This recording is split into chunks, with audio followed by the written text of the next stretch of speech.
More than half the world's population has experienced a urinary tract infection or UTI.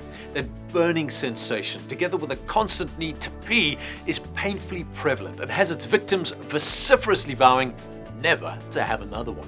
The inconvenient truth, however, is if you've already had one, you're more than likely to have another. Nearly half of all UTI sufferers will experience a second infection within 6 months of the first one. The good news is that you needn't take that sitting down, pun intended. You can do something about it by ditching the habits that put you at greater risk.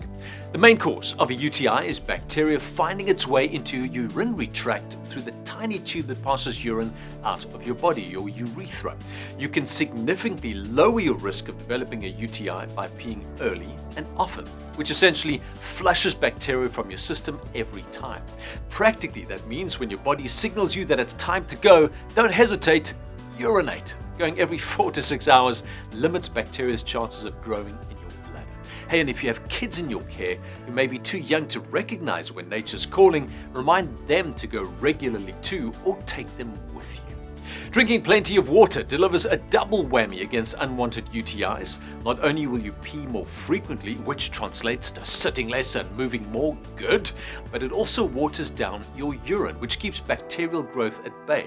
In fact, a recent study found that individuals who experienced recurrent bladder infections, who upped their fluid intake by an additional 1.5 liters each day, developed far fewer UTIs than those who didn't change their water intake. Thirdly, cranberry supplements have got a great UTI tackling track record. They contain a concentrated amount of a substance called proanthocyanidin-A, which reduces your risk of a UTI by making life in your bladder inhospitable for bacteria, especially for those prone to recurring infections. It's very likely that if you make these hacks habits, if you impress upon your daughters to wipe from front to back, always tinkle after being intimate, and avoid irritating products, then the next time you hear, "This girl is on fire," you won't be thinking about a urinary tract infection.